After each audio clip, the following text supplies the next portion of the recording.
Bienvenue à cette séance extraordinaire du Conseil municipal où nous annonçons, c'est-à-dire que nous allons proposer l'adoption du programme quinquennal des immobilisations pour les années financières 2025, 2026, 2027, 2028, 2029. Nous aurons l'occasion d'en faire la présentation, mais je tiens à vous dire que nous sommes très fiers de présenter à la population ce programme quinquennal d'immobilisation qui respecte entièrement, confirmé par notre directeur des finances, le cadre financier dont on s'est doté en juin 2024 et qui, par ailleurs, cadre financier qui a été voté à l'unanimité par les membres du conseil municipal. C'est un contrat social que nous nous sommes donné avec la population lévisienne et nous sommes fiers ce soir de vous informer que ce programme quinquennal que nous déposerons, tient compte, bien sûr, de ce cadre financier et il en est en tout point, bien sûr, corroboré par notre directeur des finances comme étant respectueux de A à Z de notre cadre financier. C'est une grande fierté pour nous parce qu'on sort des vieux modèles d'approche comptable qu'on avait à la Ville de Lévis au cours des 15-20 dernières années. Approche comptable où on s'occupait des dettes par rapport à la richesse foncière, aux 20 du budget, puis après ça, on se comparait à d'autres villes. On est très loin de ça. On a modernisé notre gestion. On a maintenant une direction des finances qui est entièrement modernisée. On en est très fiers. Et c'est la première fois qu'on se dote d'un cadre financier où, enfin, les vieux paramètres qui dirigeaient nos actions ont été carrément foutus à la poubelle et nous en sommes très fiers. Alors donc, voilà, on procède maintenant, Madame la greffière, à, bien sûr, l'adoption de l'ordre du jour, n'est-ce pas? Je vais le proposer. Oui. L'ordre du jour est fermé, étant donné que c'est une séance extraordinaire. Alors, on propose... 3 points. Au point 1, l'adoption. Exact. Alors, donc, je vais l'appuyer, Serge Côté. Monsieur, un instant. Okay, pour l'instant, il n'y a pas de proposeur. Alors, donc, est-ce que j'ai un proposeur? Bon, bien, Mme Demers, ça va de soi. Je vais l'appuyer, Serge Côté. Appuyé par Monsieur Serge Côté. Je vais demander la parole, si vous le voulez bien. Oui, allez-y. Merci. Alors, Monsieur Laulier, chers membres du Conseil, tout d'abord, on tient à remercier l'administration pour ce travail colossal, n'est-ce pas? On souligne le travail de Pierre Lefebvre à la direction du génie, ses équipes pour la planification, Jean-Sébastien Gagnon qui a orchestré le tout. On reconnaît la qualité de la préparation. La collaboration avec chaque direction est essentielle pour faire cette longue liste complexe de projets à réaliser. Nous sommes convaincus que nos demandes sur la création d'un cadre financier incluant une meilleure connaissance de l'état de nos infrastructures est un outil incontournable pour mieux aligner l'avenir. Nos demandes et nos exigences sont en partie réalisées. Nous saluons ces avancées que nous avions exigées comme minimum dès le jour 1. On ne peut pas songer à agrandir la maison si on ne connaît pas l'état de la toiture et des fondations. Notre connaissance de nos infrastructures est aujourd'hui meilleure qu'elle était au début du mandat. Ce plan quinquennal, cette liste de projets est pourtant un constat que la Ville n'en a pas fait assez depuis 10 ans. Un constat que vous avez manqué de prévision, qu'il ne reste plus beaucoup de marge de manœuvre. Quand nous parlons de la dette et du niveau de taxation, c'est pour illustrer que la croissance, pour l'instant, ne rapporte pas. Nous aurions aimé qu'on nous fasse la démonstration de ce retour sur investissement. En ce moment, les défis s'accumulent et les coûts aussi. Le cadre financier parle d'un investissement nécessaire de 18 millions par année en réfection de pavage, bordures et trottoirs. Or, on descend à 6 millions cette année, soit le tiers. C'est une très nette diminution par rapport à l'an dernier, où on investissait 14 millions. Ça annonce du rattrapage à venir. Ce qu'on ne fait pas aujourd'hui se détériore, subit l'inflation et se coûtera plus cher demain. Ça ne nous semble pas responsable. Le cadre financier parle de 90 millions sur 5 ans pour les pavages, alors que ce plan quinquennal en prévoit seulement 48 millions. On ne respecte donc pas le cadre financier adopté pour cette section. Je suis d'accord pour les objectifs généraux, ils sont atteints, mais pour cette section, on n'en tient pas compte. On vous a demandé l'impact sur le service de la dette de ce plan. Vous avez refusé de nous répondre en disant que c'était prévu pour le budget. Mais c'est aujourd'hui, lors de l'adoption, qu'on crée cet impact. Ça aurait été quand même important de le savoir. Je dois vous avouer que je constate que nous avons une conception différente de notre rôle. Je ne vous le reproche pas, c'est un constat. Lors de la vision 2040, vous avez dit, Monsieur le maire, c'est incroyable, avec vous, tout sera de la politique. Bien, vous savez quoi? Vous aviez raison. Nous sommes en politique. Nous avons un rôle politique. Nous l'assumons. C'est un outil noble de changement, la politique. Nous avons le devoir d'orienter les grandes décisions et valeurs, d'écouter les besoins des directions dans l'administration, ensuite de débattre et de trancher. C'est ça notre responsabilité. Au début de notre mandat, nous avons déposé, après le premier cycle budgétaire, un rapport contenant plusieurs recommandations. Seulement 3 sur 13 ont été répondus en partie. C'est encore loin de nos attentes. Vous avez répondu à moins de 25% de nos demandes. Le vendredi 8 novembre, nous avons reçu les documents du plan quinquennal, la longue liste à étudier, après 15 heures. Et nous commencions la seule rencontre de travail le lundi à 14h30, moins de 72 heures après la réception. C'est le temps qu'on nous accorde pour étudier la liste essentielle des investissements de plusieurs millions. Nous avons quand même formulé des questions pour l'exercice. Par rapport à l'an dernier, vous avez corrigé certaines lacunes dans la présentation pour mieux illustrer la cible réelle des emprunts qui a un impact sur notre endettement. Cette cible est plus réaliste. Mais l'analyse se poursuit et d'autres questions mériteraient d'être posées. Malheureusement, il n'y a eu qu'une seule séance de travail, sans possibilité de prendre du recul quant aux réponses offertes. Je sais que vous avez déclaré pouvoir rester jusqu'à minuit et ajourner au besoin pour poursuivre le lendemain. Mais la vérité est que cet exercice, c'est la pierre angulaire de toute l'orientation de l'année. C'est le principal exercice de l'année, le plus important pour les élus, à mes yeux, plus important encore que le budget. C'est un exercice qui est politique. Nous avons des contacts dans toutes les grandes villes et partout. Le travail est inclusif et s'étend sur plus d'un mois pour comprendre les options qui s'offrent aux élus. Et souvent, ce sont des présentations publiques. Impossible pour nous de savoir quels projets ont été demandés, considérés ou mis de côté. La liste des projets à l'étude nous a été fournie mercredi après la séance de travail. Mais nous ne savons pas ce qui en a été retiré et les raisons des priorisations. Nous n'avons jamais eu de proposition quant à tel choix ou tel choix. Il n'y a pas eu de place à quelconque échange ou négociation. Chaque année, on revient avec le même processus. Voici la liste, approuvez-la. Même si on restait jusqu'à minuit, notre exploration est limitée à ce qui est déjà décidé. Monsieur Bonin, oui? Je m'excuse, vous disposiez de 5 minutes. Est-ce que vous avez complété? Non, je n'ai pas complété. Vous allez m'empêcher de compléter? Je n'ai pas de problème. Alors, il vous reste combien de temps? C'est juste parce que... OK, allez-y, poursuivez. Nous ne considérons pas être membre d'un conseil d'administration, nous considérons faire de la politique au sens noble. Nous voulons nous battre pour des idées et des projets, mais surtout en collaboration avec les citoyennes et les citoyens. Et dans notre conception, l'opinion des citoyennes et citoyens ne compte pas seulement une fois aux 4 ans, mais bien à chaque moment clé de l'année, dont durant la priorisation des projets en fonction de nos moyens lors de cet exercice annuel. Si le plan quinquennal est préparé et présenté par l'administration, c'est la responsabilité du politique de choisir les priorités, les processus et d'établir la liste finale. Une seule séance de travail, sans consultation publique, sans les fiches qui décrivent les projets, sans les demandes des directions, sans les projets mis de côté, sans discussion et négociation préalable avec les délais d'analyse raisonnables, ce n'est pas normal, ce n'est pas acceptable. Repensons Lévis ira plus loin en proposant une véritable consultation publique, de bonnes périodes de travail sur le long terme avec les élus. C'est là notre approche différente. Bien sûr, nous sommes élus pour décider, mais nous n'aurons jamais de crainte de partager ce pouvoir pour recueillir toutes les opinions avant de trancher. Bien que nous reconnaissions certaines avancées essentielles, nous nous opposerons à cet exercice. Nous ne pouvons pas soutenir un processus où nous ne nous sentons pas inclus, où la population n'est pas véritablement consultée. Alors, nous réclamons un changement. Nous réclamons des consultations publiques et une approche collégiale à l'avenir pour l'élaboration de ce document très important. Je vais donc demander le vote sur ce Alors, projet. le vote est demandé. Monsieur le maire. Merci. Vous l'appuyez. Alors, le vote est demandé. Madame la greffière, est-ce qu'on peut enregistrer le vote, s'il vous plaît? Alors, allez-y, Madame la greffière, on vous écoute à l'instant.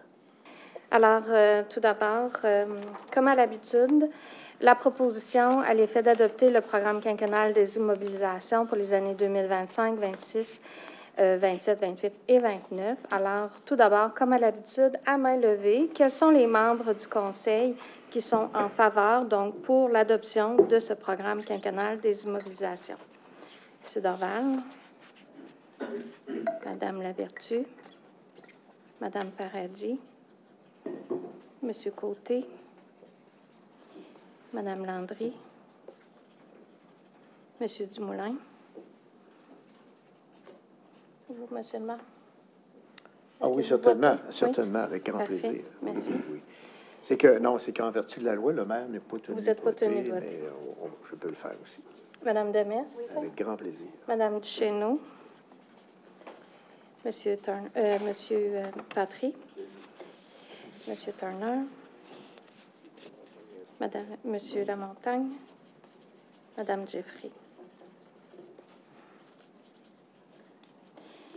Et par la suite, quels sont les membres du Conseil à main levée qui sont contre, donc en défaveur de l'adoption de ce programme quinquennal?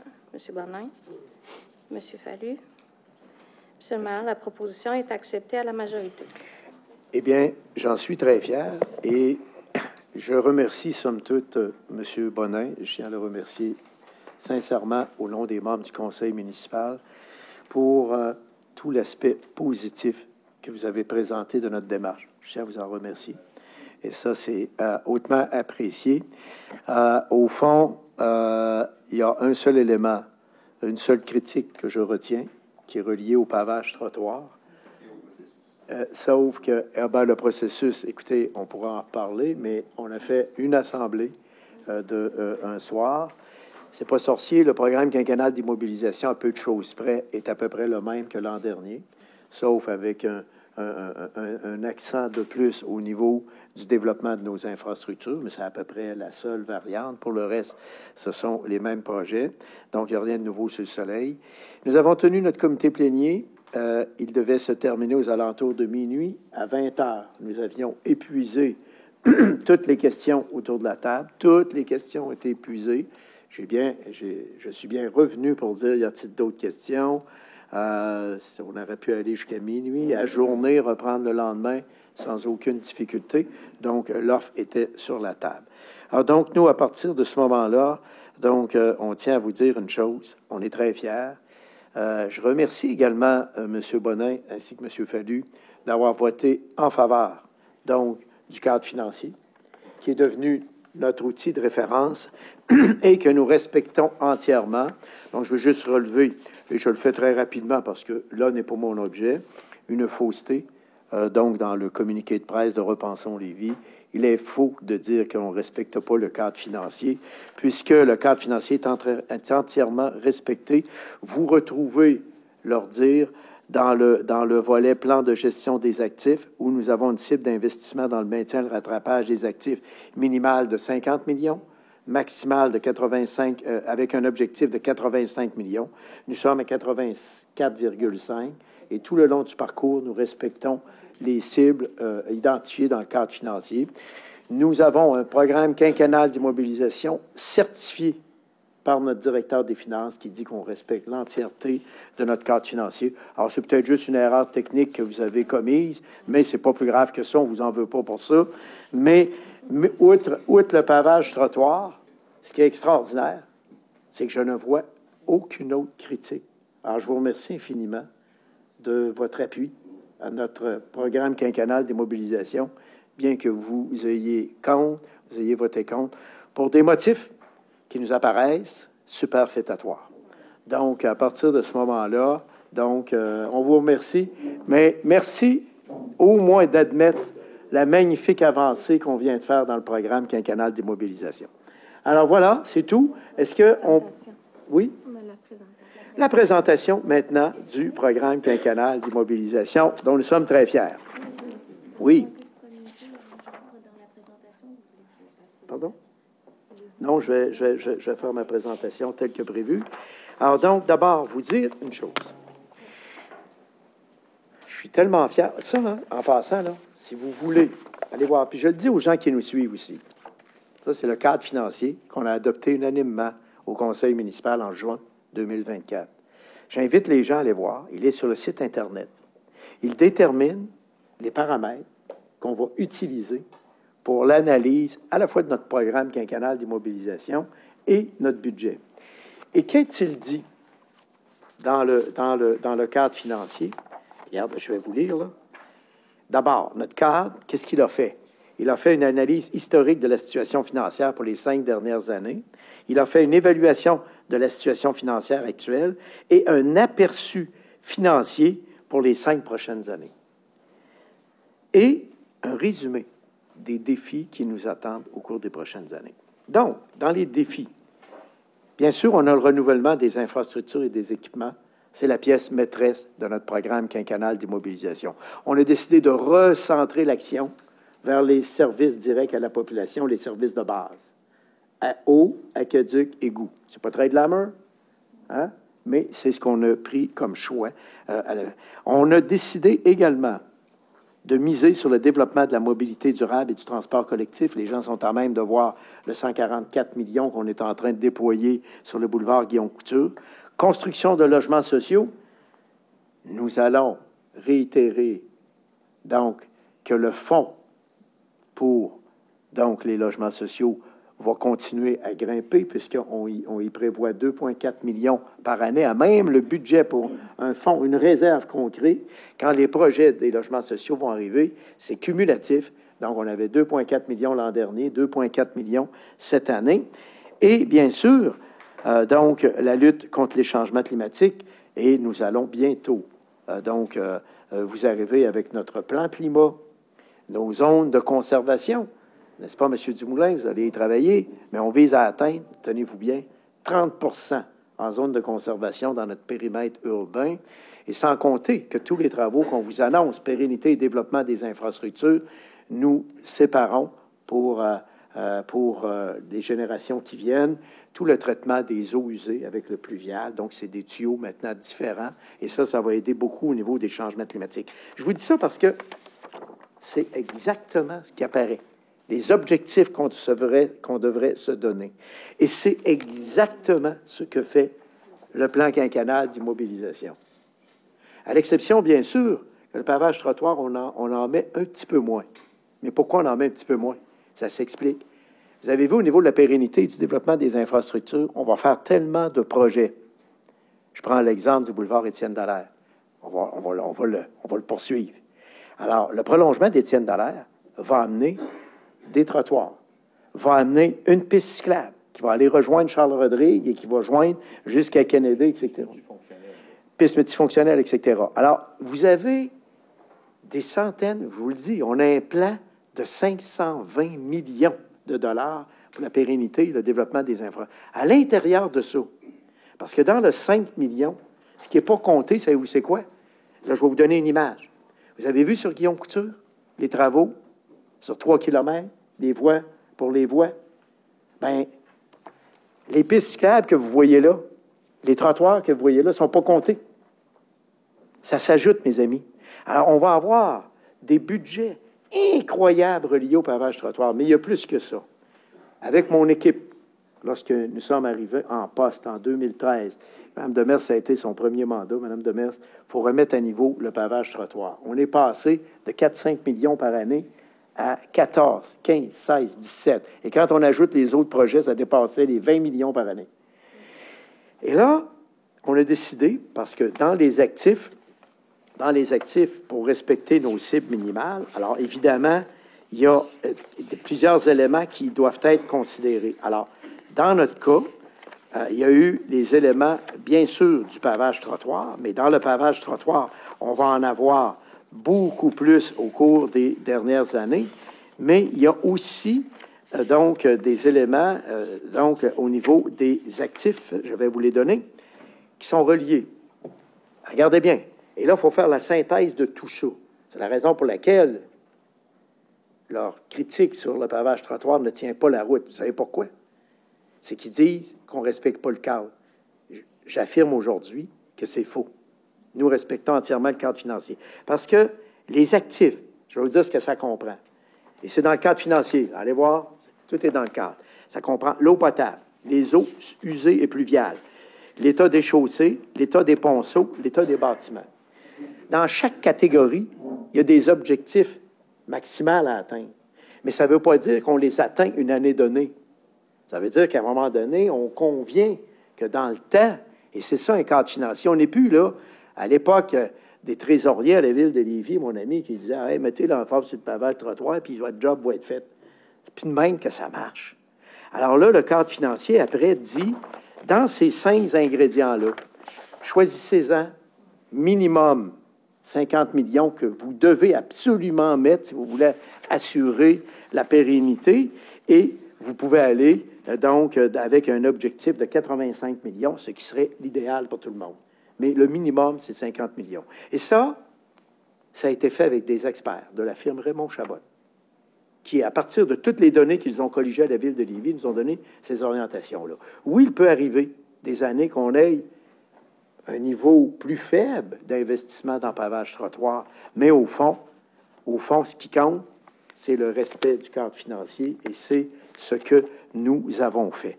Alors donc, au fond, ce qu'on annonce dans ce cadre financier-là, dans le programme quinquennal d'immobilisation, c'est un ambitieux programme de mise à niveau des infrastructures. Mais on ne l'a pas commencé, tantôt on va vous faire la présentation.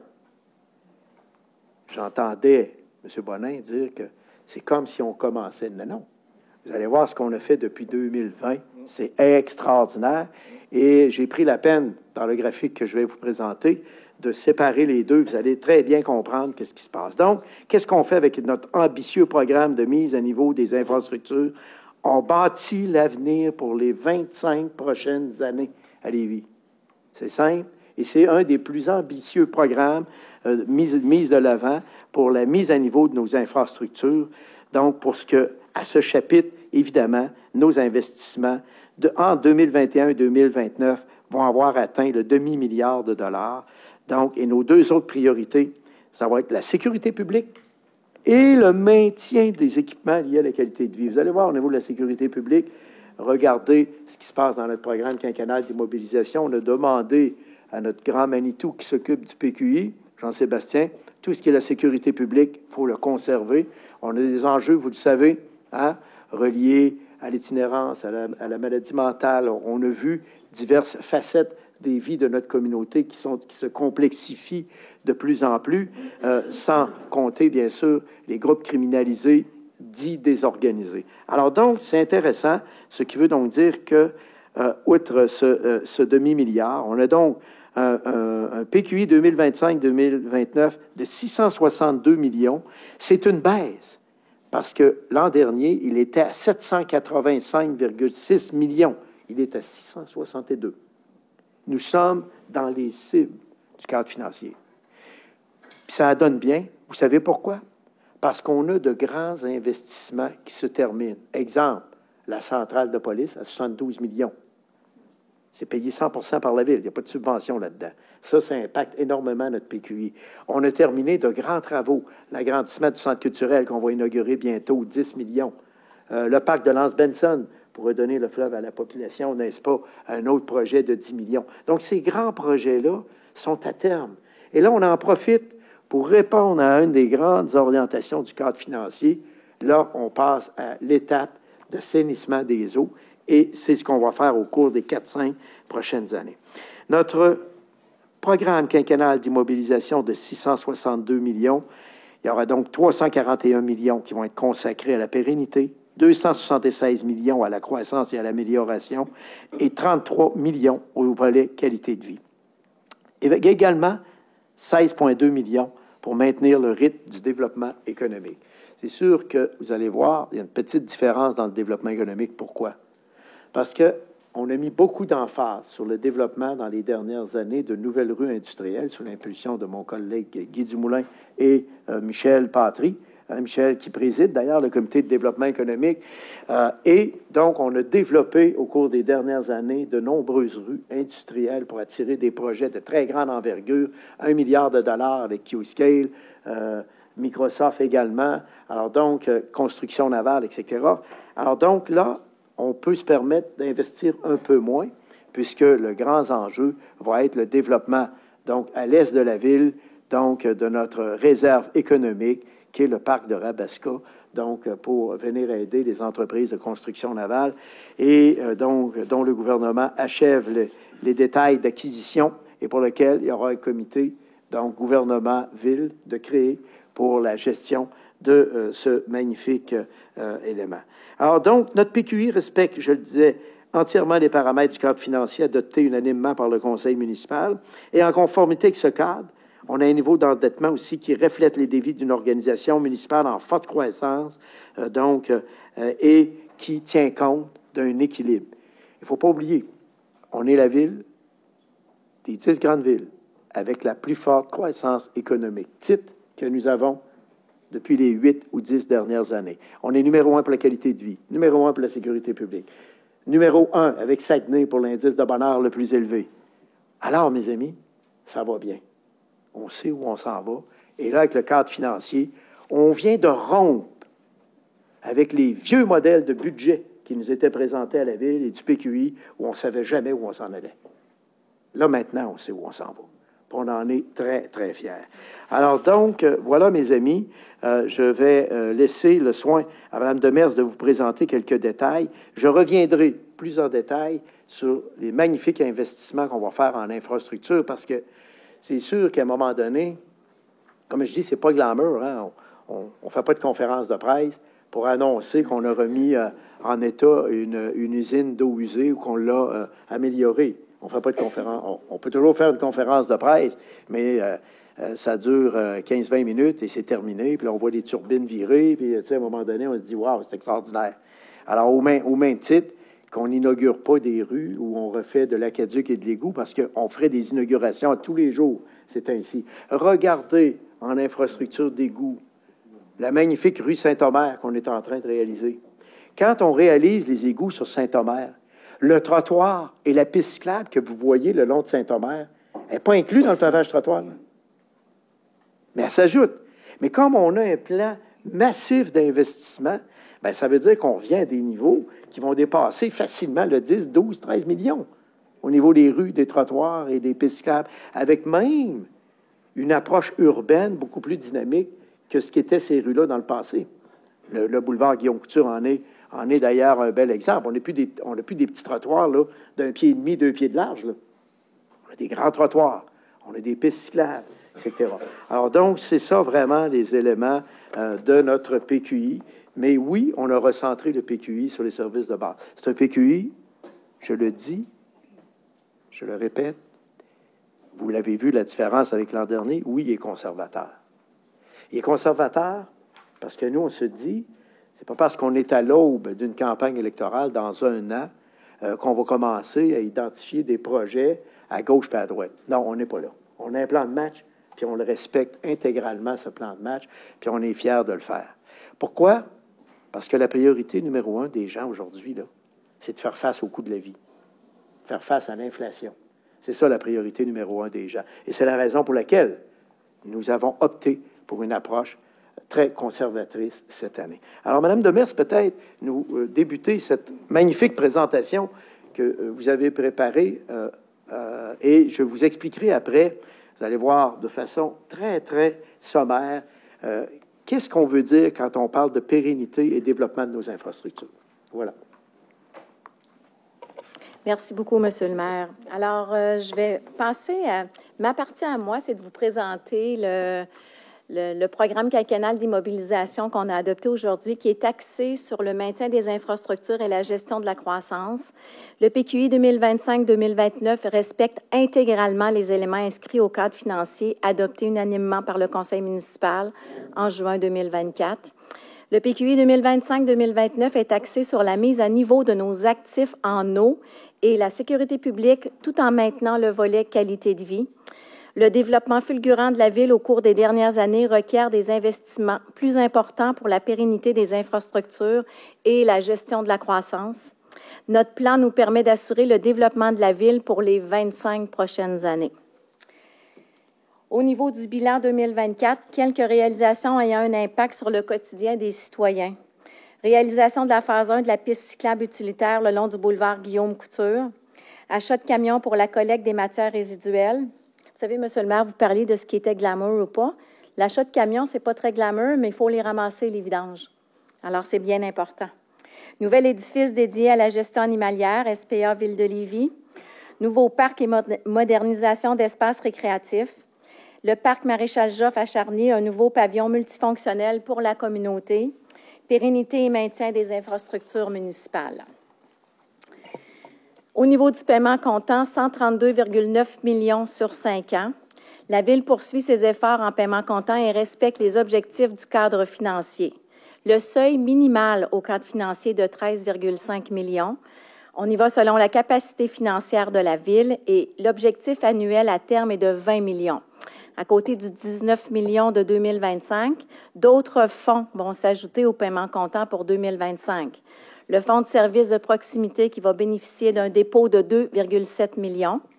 Fonds pour l'amélioration des parcs industriels, 1,5 millions. Et la réserve pour le développement des logements sociaux, 2,4 millions. Les faits saillants pour 2025-2029. 162,5 millions pérennité des actifs en eau. 157,5 millions augmentation de la capacité des actifs en eau. 65,1 millions aménagement des voies réservées sur le boulevard Guillaume-Couture. 52 millions réfection et travaux de pavage, trottoirs et bordures. 22,8 millions remplacement des véhicules et machineries. 17,3 millions modernisation des équipements et édifices dédiés à la sécurité publique. Je continue quelques faits saillants. 12 millions de développement des logements sociaux et abordables. 8,9 millions prolongement du boulevard Étienne Dallaire entre Châteaubriand et Charles-Rodrigue. 4,7 millions développement de nouveaux parcs. Il y a 4 parcs existants et 2 nouveaux parcs pour 2025. 3,8 millions réaménagement de l'aire d'accueil du parc des Chutes de la Chaudière. 3,7 millions aménagement de la Côte-des-Bûches. 3 millions réaménagement du parc Le Charnicois et 2,8 millions réfection majeure du centre Raymond-Blais. Les travaux sont commencés. Dans le sommaire des projets, pérennité des infrastructures sur le 5 ans, ça totalise 341,4 millions. Quelques projets en actifs en eau. Réfection du réseau d'aqueducs et d'égouts pour 91,6 millions. Réfection d'installation de traitement et d'ouvrages ponctuels des eaux usées, 45,5 millions. Réfection d'installation de traitement et d'ouvrages ponctuels d'eau potable, 16,4 millions. Au niveau de la voirie, entretien et réfection de ponceaux pour 9 millions. Il y a du remplacement de machinerie. Je vous ai parlé tout à l'heure du 52 millions de voirie. Croissance et amélioration, totalisant 271,4 millions pour le plan quinquennal actuel. Augmentation de la capacité du traitement des eaux usées, 105,3 millions. L'emphase est mise sur le traitement des eaux usées. Augmentation de la capacité du réseau d'aqueducs et d'égouts, 35,7 millions. Et travaux sur différents ouvrages ponctuels d'eau potable et d'eau usée, 16,5 millions. Au niveau de sommaire des projets, au niveau de la qualité de vie, pour 33 millions, on a le développement des nouveaux parcs, que je vous en ai parlé, l'aménagement du parc de la Pointe-Benson qui va se terminer en 2025. Et vous avez différentes mises à niveau, comme l'aréna André-Lacroix, la réfection du centre Raymond-Blais, que je vous ai parlé aussi. Au niveau du développement économique, 16,2 millions sur les 5 prochaines années, prolongement de la rue de la Pascaline pour 8,5 millions, amélioration de la qualité de vie dans les parcs industriels et on a une réserve qui est pour le 7,5 millions aussi. Si on regarde le sommaire des investissements totalisant 662 millions, 52 de nos investissements en pérennité et infrastructure, 41 croissance et amélioration, 5 pour la qualité de vie, 2 pour le développement économique. Sommaire des investissements, toujours pour le 662 millions.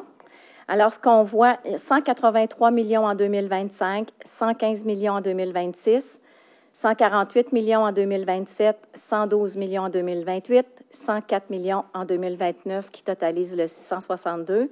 Et tout ça dans le respect de la cible annuelle du cadre financier pour le maintien et le rattrapage des actifs. Au cadre financier, globalement, somme minimale de 50 millions, on est à 84,2 en 2025 sur un objectif de 85 millions. Alors, on est vraiment dans les cibles du cadre financier. Monsieur le maire, je vous remets pour les tableaux. Alors donc, je suis tellement fier donc de présenter les quelques diapositives qui viennent, quelques pages qui viennent, parce qu'on a résumé en un clin d'œil ce qui se passe dans notre ville. Quand on dit que Lévis bâtit l'avenir pour les 25 prochaines années, c'est que nous, là, nous croyons à la croissance de notre ville. Nous sommes des gens qui souhaitent continuer à conserver l'équilibre entre cette croissance et, bien sûr, cette croissance de développement économique et notre qualité de vie. C'est la raison pour laquelle, dans les 10 dernières années, on a investi énormément dans des équipements de qualité de vie qui attirent de nouveaux citoyens chez nous. Je vous donne un exemple. 6 500 nouveaux citoyens dans les 2 dernières années. Avons-nous des défis? Certainement. Le cadre financier nous a identifié ces défis. Alors, je vous donne juste une petite idée de nos investissements, des investissements qu'on va faire et des projections qu'on va faire entre 2021 et 2024 et projections pour 2025-2029. Ça a l'air compliqué, le graphique, mais vous allez voir, je vais vous le résumer très simplement. Alors, en 2021 et 2024, au fond, vous voyez le chiffre qui apparaît en bas, on a investi 178 millions de dollars dans un vigoureux plan qu'on a mis en place. Au total, notre plan, depuis 2021, va totaliser $1,5 milliard. Cette année, si vous prenez le PQI de l'an dernier, puis vous allez voir, on était à 307 millions pour le deuxième volet 2025-2029. On passe à 324. On augmente la mise. Alors, dans la première étape 2021-2024, et c'est la raison pour laquelle, quand je dis que l'opposition dit on n'en met pas beaucoup dans le pavage, bien, on ne compte pas ce qu'on a fait 2021-2024, c'est pas comptabilisé. Mais voyez les trucs oranges, là, comment on appelle ça, donc les pictogrammes oranges. Alors, vous voyez qu'à un moment donné, on est à 178 millions. Ça, c'est les infrastructures d'aqueduc et d'égouts. Qu'est-ce qu'on s'est dit? Dans notre grand plan d'action, notre ambitieux plan qu'on a mis de l'avant, on va commencer par s'occuper des égouts dans les rues, là, qui fonctionnent mal, les gens ont des refoulements, toutes sortes d'affaires. Les travaux de Saint-Omer en sont un bel exemple, et on pourra en prendre d'autres. Ce qu'on est en train de faire sur Guillaume Couture, là, il n'y a pas juste des voies réservées. On est en train de refaire nos réseaux aussi. Alors, 2021-2024, ça a été l'époque où on est intervenu, on intervient beaucoup dans les rues en égout. Il y en a partout sur le territoire, à un point tel où les gens nous ont dit, bon, on trouve qu'il y a beaucoup de cônes oranges à Lévis. Bon, mais c'est parfait, c'était ça notre premier plan. On entreprend maintenant la deuxième phase. La deuxième phase de 324 millions, là, c'est ce que vous voyez en gris. Le grisé, vous le voyez, ça augmente. Ça, c'est l'ensemble du traitement de nos eaux usées. Première priorité, remettre à niveau nos égouts dans les rues. Deuxième priorité, 2025-2029, c'est là, on s'attaque donc à nos ouvrages, donc à notre traitement des eaux usées. Et ça, pour nous, c'est fondamental. Nous allons donc y investir 324 millions. C'est probablement actuellement dans les grandes villes, dans les villes, un des projets les plus ambitieux jamais mis de l'avant. Encore une fois, parce que je le réitère, nous croyons au développement de notre ville. Nous croyons que notre ville va être plus prospère dans 5 ans. Nous croyons également qu'avec la venue d'emplois à valeur ajoutée, Q-Scale, Microsoft, la venue également de la construction navale, écoutez, ça va être 13 milliards de contrats à terme au niveau de la construction navale, sans compter, M. Duclos, le ministre fédéral, me disait à la conférence de presse ici même à Lévis la semaine dernière qu'il arrive des États-Unis. Alors, l'entente est signée pour permettre à la Davie et à son associé norvégien d'envahir le marché américain pour la construction de brise-glace pour les Américains. Alors, ça vous donne une idée de l'ampleur qu'on va connaître. Alors, tout ça pour vous dire que là, on est à 324 millions pour les infrastructures d'eau usée. Alors, vous avez à la plage suivante tout ce que ça représente par année. Alors, donc, pour les investissements. Ce qui veut donc dire qu'en 2025, nous y investirons 49 millions. En 2026, 52 millions. En 2027, on va atteindre le pic de 103 millions et nous allons atteindre en 2028 68 millions et 49,9 millions en 2029. Évidemment, la cadence de notre développement, elle est nettement au-delà de nos prévisions. Il faut le dire, elle est nettement au-delà de nos prévisions. Quand je suis allé à la Chambre de commerce, en février dernier, souvenez-vous du tableau que j'ai affiché à l'écran, on s'attendait à 6 200, 6 300 nouvelles unités d'habitation. Je vous informe aujourd'hui qu'on est rendu à 10 000. Il va falloir qu'on diminue quelque peu la cadence pour quelques années, on le sait. Mais c'est pour mieux rebondir. C'est pour mieux rebondir. Et comment on va rebondir, mes amis? On va rebondir de la façon suivante. C'est qu'à compter de 2027, 2026, 2027, nous allons libérer des capacités extraordinaires pour notre ville, qui seront du jamais vu. Alors donc, nous en sommes à ce niveau nous abordons les prochaines années avec enthousiasme et optimisme. Alors, si vous regardez la proportion maintenant des investissements, et je vous rappelle, dans cette proportion d'investissement, alors vous avez toujours votre orangé, donc 2021-2024. Ce qui est intéressant, et ce qui rend la situation un peu plus difficile, il faut l'admettre, c'est que ce que vous voyez d'orange, règle générale, c'est subventionné par le gouvernement. Le problème, c'est lorsqu'on arrive dans les infrastructures de développement, le gouvernement n'est pas là. Il faut que la Ville s'en occupe à 100%, mes amis. À 100%. Donc, la pérennité, elle est subventionnable. Le développement, on n'a pas de subvention. Alors, il faudra que le gouvernement soit logique dans son discours politique, qui dit on veut des unités. Mais en même temps, il va falloir qu'il nous donne les moyens de développer ces unités-là davantage. Parce que ça, c'est une problématique à laquelle la plupart des grandes villes sont confrontées actuellement. Alors, nous en sommes là et c'est quand même fort intéressant. Alors, prenons quelques exemples de projets qu'on va réaliser dans les prochaines, dans le cadre de ce plan quinquennal, qui est, on peut y aller, oui? Est-ce que la personne qui s'occupe du passage à l'autre planche? Oui. Alors, on parle de la réfection, de la mise aux normes et de l'augmentation de la capacité de la station de traitement des eaux usées de Desjardins. Nous allons y investir 58 millions. La réfection, la mise aux normes, l'ajout d'un bassin de rétention de la capacité de Saint-Nicolas, 40 millions. Remplacement des infrastructures dans le secteur de Lévis, 25 millions. Capacité de la station des eaux traitées de Saint-Romuald, 21 millions. Travaux d'interconnexion du réseau d'aqueduc entre les secteurs Desjardins et Saint-Romuald, 14 millions. Travaux aux usines de traitement d'eau potable de Charny-Saint-Romuald, 13 millions. Remise en œuvre des 2 principaux postes de pompage secteur des Jardins, 10 millions.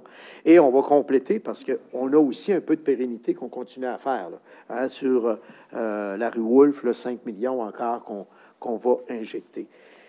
Alors donc, ce que ça démontre tout ça, c'est que la table est bien mise, puisque à terme, entre 2026 et 2029, on va le faire progressivement. Nous avons d'ailleurs créé un groupe de travail, donc le comité exécutif, sur lequel va siéger M. Dumoulin, moi-même et Mme Demers. Et nous allons rencontrer l'ensemble des gens qui font du développement à Lévis. Mais au niveau des stations de traitement des eaux usées, tenez-vous bien, nous allons ajouter, et là on a accepté le plan, hein? Il est en marche. Nous allons ajouter à Saint-Nicolas un potentiel de 10 000 nouvelles unités.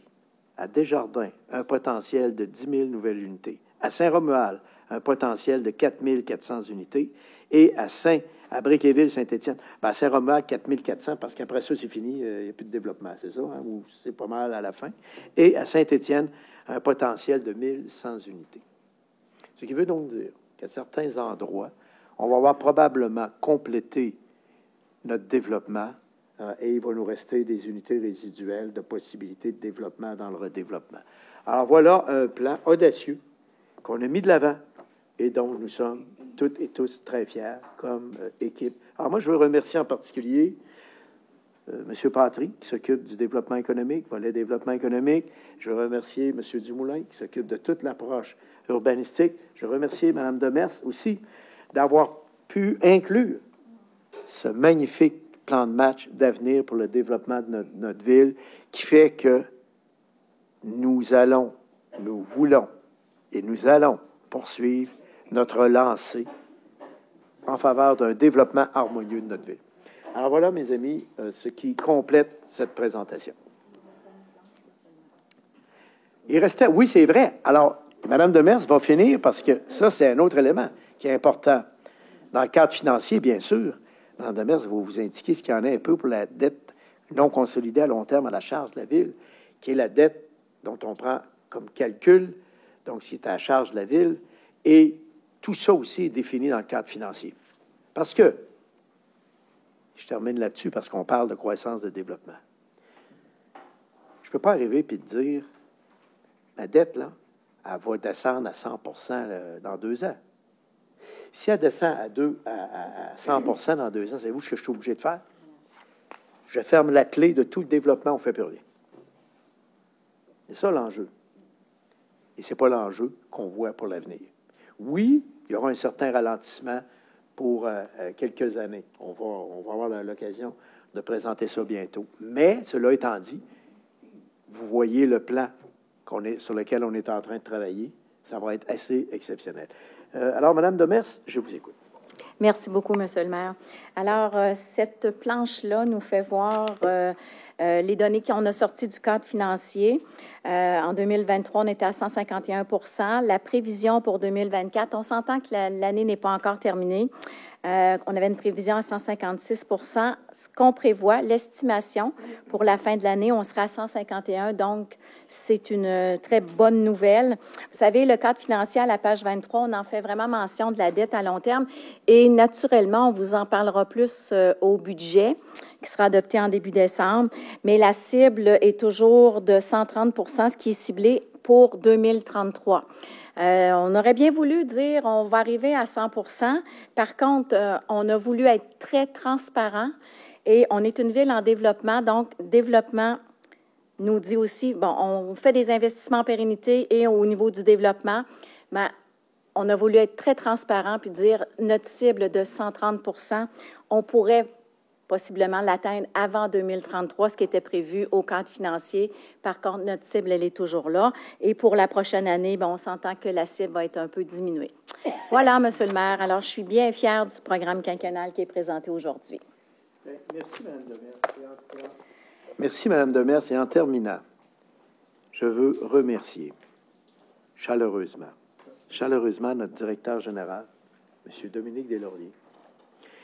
Je veux le remercier parce que, notamment avec notre ingénieur-chef, M. Lefebvre, M. Dominique Deslauriers nous a dit, Monsieur le maire, il faut que vous inscriviez 324 millions de dollars dans le programme quinquennal d'immobilisation si on veut maintenir notre croissance économique à Lévis. Ben moi, je vais vous le dire, bien franchement, ce soir, là, je tiens à vous féliciter. Féliciter notre comité de finances qui a réussi à intégrer ça à l'intérieur de ça. Et oui, on profite du fait qu'on s'est donné beaucoup d'équipements qualité de vie dans les dernières années. Puis là, on se dit, hey, allons-y avec notre plan. On l'a même bonifié de pas loin d'une vingtaine de millions. Alors moi, j'en suis très, très fier. Donc, merci, M. Deslauriers, pour nous avoir proposé cette magnifique voie de passage avec votre ingénieur-chef. Et bien sûr, évidemment, M. Deslauriers s'occupait du programme quinquennal d'immobilisation. Et c'est M. Jean-Sébastien Gagnon qui est à l'arrière. Vous n'aurez pas de difficulté à le voir, n'est-ce pas? Jean-Sébastien Gagnon, qui est maintenant en charge du programme quinquennal d'immobilisation. Et je tiens à le féliciter pour le magnifique travail qu'il a réalisé. Je vais vous dire, c'est ça à coche. Monsieur Gagnon a fait un consensus de toutes les directions de la ville autour de ce qu'il fallait faire pour respecter notre cadre financier. Alors, enfin, dernière personne et non la moindre, évidemment, monsieur Frédéric Moisan, notre directeur des finances. Est-ce qu'il est là, Frédéric?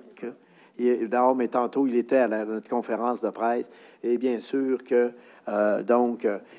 il est très heureux de voir qu'on continue sur notre lancée parce que tantôt, on disait, ouais, il n'y a pas de revenus que la ville reçoit, là. Monsieur, c'est pas tout à fait vrai, là. Si on engrange des beaux surplus, là, c'est parce qu'on se développe bien.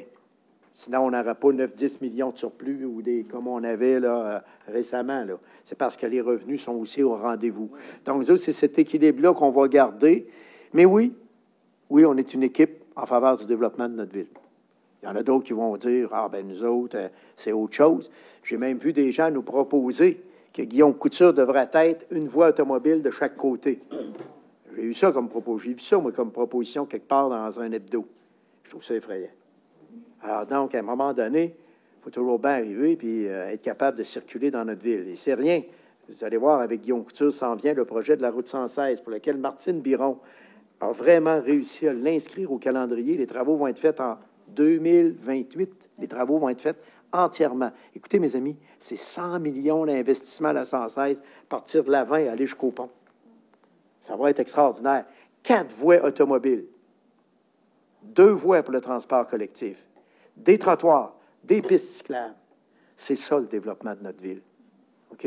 Nous, c'est l'équilibre entre le déplacement des gens en auto et le transport collectif. Parce que oui, on va continuer aussi à développer du transport collectif, mais pas à n'importe quel prix.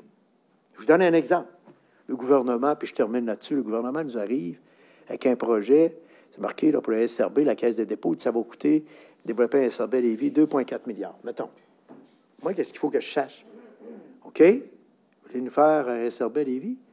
Mais moi, là, je vais-tu payer 20 parce qu'on paye toujours quelque chose. 20 de 2 milliards, mes amis, ça fait combien? Ça se pourrait-tu que ça fasse au-delà de 400 millions? 480 millions? Savez-vous quoi? Si j'embarque là-dedans à court terme, je suis aveuglé. Et je suis aveugle parce que, virtuellement, je mets ma ville en faillite. Aussi simple que ça. Alors, on va y aller. On n'a pas encore fait connaître notre position. On va en faire connaître bientôt, on y travaille. Notre position, elle va être évolutive.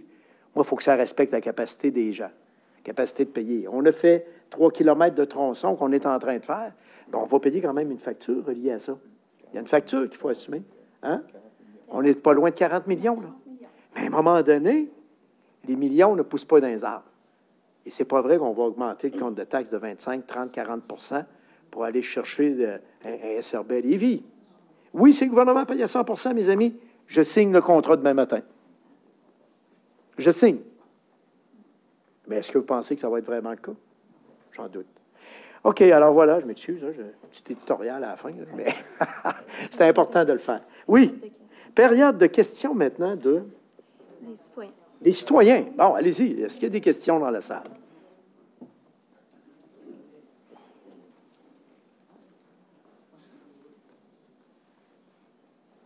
Bonjour. David Huard, directeur général du Club de gymnastique dynamique. Je vois ici, selon les cahiers des projets, qu'il y a une étude pour la palette de gymnastique qui vient de se rajouter dans 2025 à 2029. Je sais qu'on en parle depuis quelques années déjà de la palette de gymnastique. J'aimerais savoir, quand on parle d'études, on parle de à quoi je peux m'attendre dans les prochains mois, années, tout ça. Nous, on a déjà des idées, des plans. On aimerait peut-être s'en discuter avec vous aussi. Alors, très bonne question. Oui. Vous êtes à l'étude parce qu'on regarde ça avec la commission scolaire. Vous êtes au courant sûrement de ça. Bon, alors, ce que je peux vous dire, la bonne nouvelle pour vous, c'est que nous, dans le cas des arénas, on va regarder comment on ne pourrait pas faire un partenariat public-privé. M. Gagnon est déjà en train de travailler là-dessus, ce qui pourrait nous donner une sérieuse, belle avenue intéressante.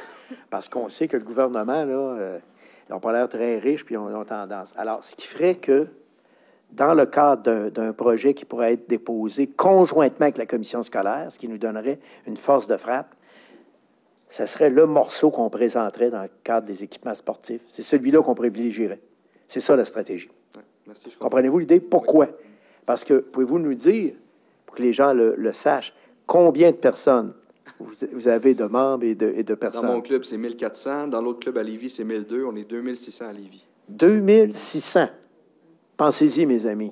Alors, moi, je peux vous dire une chose. Au niveau des équipements sportifs, ça devient notre priorité numéro 1. Et là, on se dit que si la commission scolaire arrive avec un gymnase et que nous, on arrive avec la palestre, on va essayer d'intégrer les deux ensemble. Et à ce moment-là, votre projet deviendrait le projet numéro 1. Évidemment, je n'en ai pas parlé aux membres du conseil, on va en discuter. Mais ça pourrait devenir... Ça pourrait, je vais aller au conditionnel quand même, tu sais. À un moment donné, là, c'est bien. J'ai eu des frissons. Oui, c'est ça. Mais ça pourrait devenir notre projet numéro 1 dans le cadre des équipements sportifs, puisque avec les arénas, on va peut-être être capable, dans du partenariat privé, d'aller chercher, tandis qu'un club de gymnastique, c'est plus difficile. Donc, c'est un peu, là, l'idée de départ, un petit peu, qu'on en a. Et j'ai regardé ça avec M. Demers, qui ne peut pas être ici aujourd'hui parce qu'il s'occupe de tous les volets sport, etc. Là. Alors, c'est un petit peu l'orientation avec Jeannot Demers qu'on est en train de se donner. Mais c'est à la table de travail, actuellement. Merci beaucoup. Merci.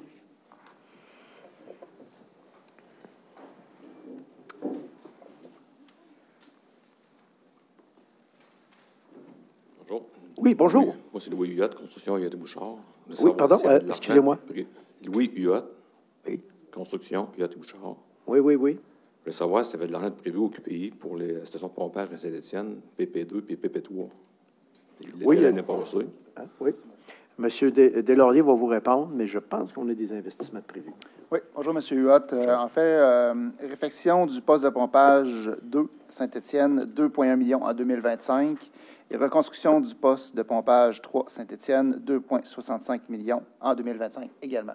Donc, les deux sont prévus au PQ actuellement pour les travaux de reconstruction ou de réfection des postes de pompage. OK, merci. Ce qui est extraordinaire, M. Huot, parce que vous vous souvenez, quand je suis arrivé en 2013, il ne se passait plus rien en développement dans votre coin. Tu sais. Puis à un moment donné, on a commencé déjà à apporter des améliorations au niveau des infrastructures.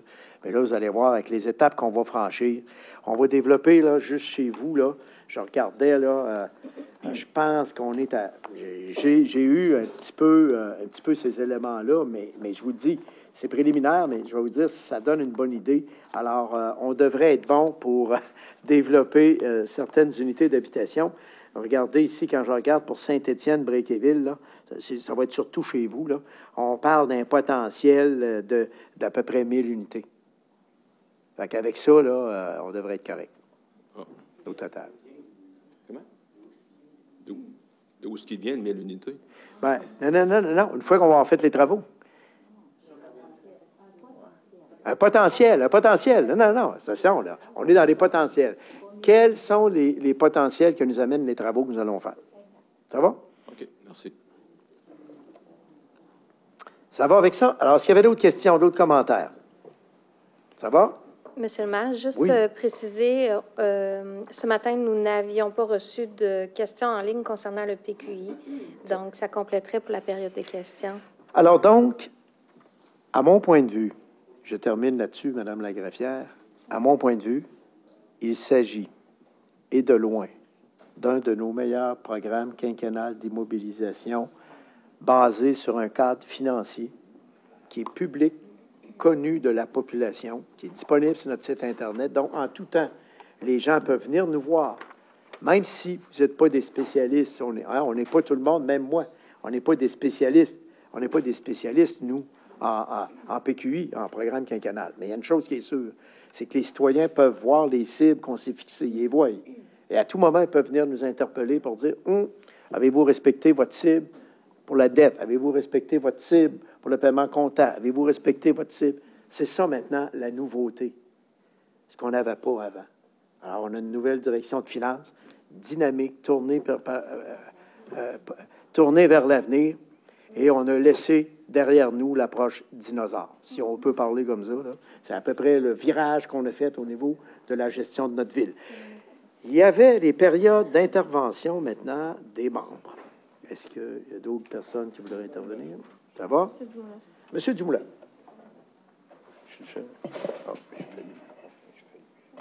Monsieur Fallu, allez-y. Monsieur Fallu, levez la main avant. Allez-y, Monsieur Fallu. Alors, on a-tu 3 minutes ou 5 minutes pour celle 5? OK, je vais y aller 3, c'est pour ça. Bonjour tout le monde. Je vais intervenir au conseil aujourd'hui pour le PQI parce que je me sens privilégié de siéger ici au conseil. Fait que pour moi, c'est primordial d'avoir quand même certaines paroles sur ce que j'en pense, de ce PQI-là. Vous dites tantôt, Monsieur le maire, que c'est pas très glamour, pour utiliser l'expression, d'investir sur la pérennité de nos infrastructures. Je suis bien d'accord avec vous. Par contre, il y a quand même une certaine attention que j'aimerais apporter, surtout dans le cas de mon district. C'est un district qui se développe beaucoup depuis les dernières années. On voit beaucoup aux gens les nouvelles tours d'habitation, par exemple le FITS, par rapport aux résidences de personnes aînées, avec l'Aubier, avec le Margot. Tout ce coin-là se densifie beaucoup. Puis je salue l'investissement qu'on fait dans le transport en commun, puis par rapport au trottoir et cyclable sur sur Guillaume Couture. Mais je pense qu'on peut en faire plus. Je pense qu'il y a plusieurs infrastructures, plusieurs routes qui sont à revoir. Je l'ai nommé plusieurs fois qu'il manque de trottoirs sur Étienne Dallaire dans la portion où il y a l'Aubier, où est-ce qu'il y a plusieurs personnes qui se font vendre. Qu'on est proche de tout, mais c'est difficile de se rendre aux endroits où on veut aller dans le centre-ville. Par exemple, si je m'installe au FITS ou à l'Aubier, ben ça va être difficile pour moi de m'y rendre à pied ou à vélo à l'épicerie. Des fois, c'est pas sécuritaire. Des fois, il manque une intersection pour traverser Kennedy. Il y a tout ça qu'il faut revoir, puis je trouve ça dommage que dans le PQI, on mette moins ça de l'avant. On veut faire, puis je comprends le désir politique de faire le prolongement du boulevard Étienne Dallaire, mais je pense qu'il faut revoir avant ce qu'on a en termes d'actifs et d'améliorer pour justement dire, bien, c'est vrai, on vous invite à résider dans ces nouvelles tours-là, dans ces nouvelles habitations-là, et vous allez pouvoir marcher et prendre le vélo. Et ça va décongestionner beaucoup le coin parce qu'en ce moment, c'est de plus en plus congestionné. Et vous avez tout à fait raison. Et je pense que tout le monde ici autour du conseil trouve que c'est très congestionné ce coin-là. Mais je pense qu'il faut en faire plus en termes de transport actif. Et c'est une des raisons pourquoi j'ai voté contre le PQ. Merci. Merci beaucoup, M. Fallu. Écoutez, simplement ajouter un élément d'information dans le prolongement d'Étienne Dallaire. Je suis en politique depuis un certain temps déjà. Il faut se souvenir que lors du regroupement de la municipalité de Saint-David avec Lévis, M. Georges Berbery, qui est ta maire, avait dit « Je vais travailler pour le regroupement de Saint-David avec Lévis à la condition qu'on fasse le prolongement d'Étienne Dallaire minimalement jusqu'à Charles-Rodrigue. Ça va être maintenant quelque chose qui va se réaliser. C'est fantastique. Pourquoi? Parce qu'actuellement, les gens de Saint-David, là, sont obligés de prendre Charles-Rodrigue, s'en aller sur Guillaume Couture, à un moment donné, où là, on ne crée pas de fluidité, au contraire. Alors que là, il va y avoir plusieurs options pour sortir. Au même titre, souvenez-vous, M. Lamontagne, on a investi pas loin de 20 millions de dollars pour désengorger les gens de Saint-Rédempteur qui avaient une seule sortie, c'est à 116, ou est-ce qu'on leur a donné le lien de Saint-Rédempteur? Demandez aujourd'hui aux gens de Saint-Rédempteur ce qu'ils pensent de cet ajout routier extraordinaire qui est le lien de Saint-Rédempteur. Regardez sur Lagueux, avec le gouvernement du Québec, tous les changeurs Lagueux qui ont été reconfigurés à Saint-Étienne. C'est une réalisation de notre équipe avec le ministère des Transports. Et ça, c'est vraiment quelque chose de fantastique. Alors donc, on va poursuivre dans ce sens-là. On est déjà en train de travailler même pour continuer nos voies réservées sur Guillaume Couture. Alors donc, on va travailler, entre autres, M. Dumoulin, qui siège sur le comité, le sait, on va travailler, entre autres, sur un premier tronçon qu'on pourrait faire entre Kennedy et Charles-Rodrigue. Un beau 4 voies avec 2 voies réservées pour les autobus, etc. On va attendre, voir si le gouvernement nous paye un SRB à 100 %. On a bien hâte, s'il nous le paye à 100 % nous autres. 2,4 milliards. C'est fantastique, mon ami. Alors, on va avoir une belle voie centrale avec un SRB qui va circuler, 2 voies automobiles, des pistes cyclables. Merveilleux. Mais c'est la Ville qui paye sa notre paire de manches. Nous, on va plutôt faire ce qu'on vient de faire. On va mettre ça sur la mise à niveau de nos infrastructures en eau usée.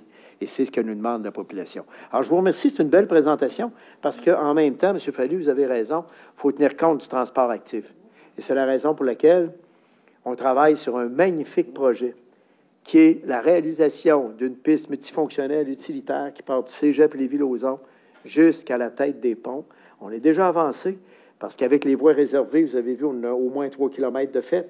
On a 1,8 km qui est fait à Saint-Romuald parce qu'on est juste à côté de Guillaume Couture, puis c'est le prolongement de la voie ferrée du parcours des Anses qui donne des belles opportunités. Alors, imaginez-vous au niveau du transport utilitaire ce que ça va être. Ça va être quelque chose d'assez fantastique. Et ça, c'est indépendamment que le SRB, les voies réservées se fassent. Nous, on veut faire cette piste-là d'est en ouest. Et nos gens travaillent actuellement sur le concept à partir du secteur du carrefour Saint-Romuald pour venir rejoindre le parcours des Anses à Saint-Romuald. Alors voilà, merci beaucoup, M. Fallu, mais c'est quand même des commentaires positifs qu'on accueille favorablement. Merci. Oui, il y avait M. Dumoulin. Bien, tout simplement, vous dire, M. le maire de PQI, moi, vous savez, tout le travail qui était fait, autant regarde ma consoeur, Mme Fleur, là, Paradis, mais tout le travail qui a été fait dans les dernières années sur les égouts, la tuyauterie, l'eau, s'assurer qu'on ait une belle pérennité, parce que ce que les gens qui développent, que ce soit des familles qui veulent s'acheter une maison unifamiliale ou des appartements un petit peu plus robustes, un petit peu plus, c'est la prévisibilité. Donc, on a fait des investissements intéressants. Il y avait un intervenant de Saint-Étienne tantôt. On a travaillé fort. On a fait des gros investissements pour travailler sur le transfert de certains réseaux, justement pour permettre du développement de Saint-Étienne de basse densité pour les jeunes familles. Et maintenant, on est rendu à l'étape de s'assurer que nos usines puissent traiter cette eau pour qu'on ait, pour s'assurer que l'environnement soit respecté, parce que on est aussi, on travaille beaucoup avec le ministère de l'Environnement là-dessus. Fait que moi, je suis fier de ça parce que on y va en étapes. On y a été dans la première étape, s'assurer que nos tuyaux, nos pertes d'eau, soit on a diminué de beaucoup nos pertes d'eau. Et maintenant, on s'en va sur le traitement des eaux usées pour s'assurer qu'on est conforme sur l'ensemble du territoire et ça va permettre une prévisibilité. Lorsque tout ce travail-là va être fait, nos gens qui veulent, que ce soit nos jeunes familles qui veulent se bâtir une maison unifamiliale ou des projets de plus forte densité, on va être au rendez-vous. Puis ça, c'est exceptionnel et on va être dans les normes. C'est ça qui va être très intéressant pour respecter l'environnement. Voilà. Merci beaucoup. Merci infiniment. Je veux, en terminant, Madame la greffière, remercier tous les membres du Conseil. Ah, il y avait M. Patry. Excusez-moi, M. Patry. Il y a toute cette section. Ah, on ne l'avait pas noté. OK. Mais allez-y, M. Patry. Alors, M. le maire, écoutez, merci de me donner la parole, M. le maire. Oui, ben oui, avec plaisir. Alors, écoutez, c'est pas mon premier PQ. C'est mon premier PQI, mais il y a eu des PTI avant ça. Ça a changé, là. Bon, en tout cas. Écoutez, bien évidemment, quand on administre, M. le maire, ben il faut faire des choix. Et quand on fait un PQI comme ça, ben, c'est des choix sur des infrastructures pour les 5 prochaines années. Puis c'est un exercice quand même qui est assez laborieux. Puis je tiens à féliciter tous ceux qui ont travaillé sur le PQI, Mme Demers, la direction générale, M. Lefebvre particulièrement, le service d'ingénierie. Alors je tiens à féliciter ces gens-là. Bien évidemment, cette année, on assiste à la présentation de ce PQI-là à des efforts majeurs qui sont faits en ce qui concerne les approvisionnements en eau, l'évacuation des eaux usées, etc., les infrastructures, comme vous le dites, ce qui est en dessous de la terre, là, hein, je vais le dire comme ça. Il y en a au-dessus de la terre aussi. On parle des usines de filtration, tout ça, on le voit davantage. Mais on est rendu là. Parce que on aurait beau, M. le maire, questionner le PQI pendant 2 semaines de temps. Je pense que quand on est dans ces eaux-là, il faut regarder nos compétences à chacun. Si vous regardez mon CV, M. le maire, j'ai aucune compétence en ingénierie. Vous allez-y, vous pouvez le regarder sous lui, vous ne trouverez aucune compétence dans ce domaine-là. Si vous regardez le CV des gens ici autour de la table, comme administrateur, j'en vois pas beaucoup qui ont des compétences en ingénierie, en gestion des eaux usées ou eaux propres, etc. Alors, qu'est-ce que ça suppose? Qu'est-ce que ça impacte? Ça impacte et ça implique qu'il faut faire confiance aux gens qu'on a engagés à la ville, nos ingénieurs, nos équipes. C'est eux autres qui sont capables de nous dire, écoutez, l'usine de filtration à Charny a besoin de tant d'investissement. L'usine d'épuration des eaux à Saint-Nicolas a besoin de tant d'investissement. Si vous ne le faites pas, peut-être que vous mettez à risque. Il faut assurer la sécurité de ces approvisionnements-là, assurer des besoins de base de la population. Alors, quand M. Lefebvre est venu nous rencontrer la semaine dernière, puis il nous a expliqué ce qu'il fallait faire, puis il nous a expliqué c'était quoi le PQI dans ces matières, on pourrait le questionner, M. le maire, pendant une demi-heure de temps sur la grosseur du tuyau qu'il faut mettre à tel endroit plutôt qu'à tel autre. Mais moi, je lui fais confiance là-dessus. Également, ce qui concerne les investissements dans les usines, c'est sa responsabilité. C'est pour ça qu'il travaille à la Ville de Lévis avec ses équipes et qu'il est rémunéré. Et je ne me substitue, en tant qu'administrateur, je ne veux pas me substituer à ses compétences. Ce serait une erreur de le faire. Alors, au niveau des questionnements, ça limite déjà le questionnement. Hein? Je comprends que quand on veut acheter pour 5 000 sur 5 ans de camion, on pourrait se questionner sur la marque du camion, puis sur la cylindrée du camion, mais je ne veux pas aller jusque-là, ce n'est pas de ma compétence. Alors, je pense que ce qu'il faut voir dans ça, c'est une étude macro des besoins de la ville en infrastructure, les moyens dont on veut se doter sur les 5 prochaines années. Il faut le voir comme ça, et surtout faire acte d'humilité. Hein? On peut poser des questions. mais on ne peut pas se substituer aux gens qui ont le travail à faire. J'écoutais M. Fallu. M. Fallu a raison. On pourrait en investir possiblement plus dans les pistes cyclables, on pourrait en investir plus dans les trottoirs. Vous avez raison, M. Fallu. Vous avez tout à fait raison. Prenez-le, c'est rare que je dise ça. Bon. Mais sauf que, comme je le disais au début, il y a des choix à faire parce qu'il y a une question de coût. Comment expliquer à quelqu'un qu'on a fait notre piste cyclable, puis qu'ils sont tuyaux d'égouts dans sa rue, on ne l'a pas remplacé, on ne l'a pas amélioré, puis que ses égouts, bien, ça va pas bien, mais il va pouvoir se promener avec son vélo, par exemple. Voyez-vous? Je pense que ce serait un choix assez discutable si on était placé dans une situation semblable. Alors, ce que je dis, c'est que oui, des fois, c'est difficile. Moi aussi, j'aimerais ça des fois qu'il y ait plus de trottoirs, plus de pistes cyclables, moins de trous dans les rues. Je pense que tout le monde va le reconnaître, là. Mais sauf qu'il y a un coût à ça, puis là, il faut faire des choix. Puis on essaie de faire les choix les plus judicieux. Alors moi, M. le maire, ce que je dis, c'est que oui, le PQI qu'il y a là, j'ai voté pour, parce qu'on est rendu là. Il faut le faire. Bon, il faut le faire. On nous a dit que c'était important, si on veut maintenir nos infrastructures, les améliorer, la pérennité, on voit les centaines de millions investis là-dedans. Maintenant, M. le maire, je vois des travaux, comme ici, on parle d'interconnecter les réseaux. Vous vous souvenez, suite à l'acte mégantique, on a travaillé là-dessus, des millions pour interconnecter nos réseaux, pour assurer la sécurité. On manquerait gravement nos obligations si on prenait cet argent-là pour faire d'autres choses, qui seraient peut-être plus glamour, plutôt que d'assurer la sécurité de nos réseaux. Alors, c'est ça notre responsabilité. Alors, M. le maire, quant à la forme, regardez, M. le maire, je ne m'attendais pas à ce que certaines personnes ici, cet après-midi, votent pour le PQI, là. Hein? C'est un exercice, il y en a qui font de la politique avec ça, oui. Hein? On en fait tous de la politique, on est tous des politiciens, mais sauf qu'à un moment donné, il faut s'arrêter, hein? Et administrer en gens responsables. Et c'est ce qu'on fait ici aujourd'hui. Alors, encore une fois, M. le maire, je vous dis merci à ceux qui ont travaillé là-dessus. Puis en ce qui concerne, en terminant, des infrastructures d'asphalte et de trottoirs, je peux vous dire que quand vous avez parlé de la rue Saint-Omer, M. le maire, vous avez parlé de la piste cyclable, des chaînes de trottoirs, je vais vous parler de l'asphaltage. Parce qu'on fait de l'asphalte sur la rue Saint-Omer, puis c'est pas comptabilisé dans le 6 millions à passant. Il y a un 2 millions des parcs industriels qu'on va mettre cette année. On l'a mis en 2024, on va le mettre en 2025 pour l'asphaltage des parcs industriels. C'est pas comptabilisé encore là-dedans. Exact. D'accord? Alors, il y a beaucoup plus d'argent investi dans l'asphaltage, la mise à niveau de nos rues, qu'il n'y paraît en regard du 6 millions. Oui. Alors, je voulais dire ça, M. le maire, encore une fois, merci à tous ceux qui ont collaboré à l'établissement de ce PQI. M. Patré, vous avez une bonne idée. On va faire sortir ces chiffres-là de tout ce qui est fait en pavage, trottoir, pistes cyclables, dans le cadre du grand plan d'infrastructure qu'on met de l'avant. Vous allez voir, il y en a pour plusieurs millions de dollars. Ce qui fait qu'on maintient le cap, mais dans la gestion des actifs aussi, il faut faire des choix judicieux. L'important, c'est qu'on respecte le cadre financier. Ma foi, moi, en conclusion, je vous dirais que ce qui est extraordinaire, là, à l'exception d'une mauvaise interprétation de pavage-trottoir dans le cadre du cadre financier, tout le reste, je crois savoir qu'il y a unanimité. C'est un magnifique plan quinquennal d'immobilisation.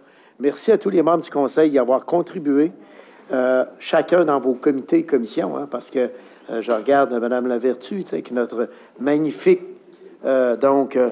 fonds de services de proximité. Encore dimanche, Mme Lavertu, j'ai pensé à vous. On est allé inaugurer le magnifique garage de service du centre de ski de fond de Chute-Chaudière-Ouest. J'y étais, M. Bonin y était aussi.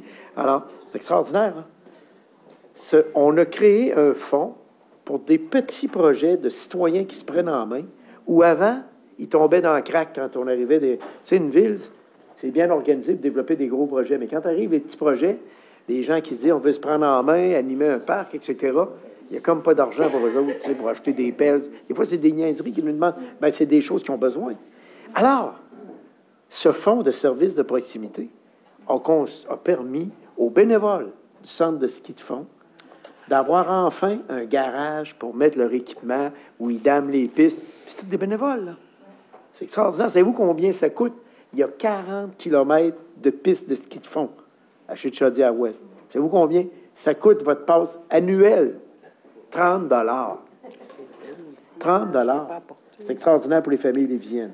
Alors voilà des beaux exemples de ce qui se fait. Puis ça se fait dans tous les comités de la ville. On est une ville en action, comme nos concitoyennes et nos concitoyens. C'est ça la grande conclusion de ce PQI-là. On est en action. On est à l'image de nos citoyennes et de nos citoyens. Merci beaucoup, tout le monde. Merci. J'en fais la proposition. Je l'appuie.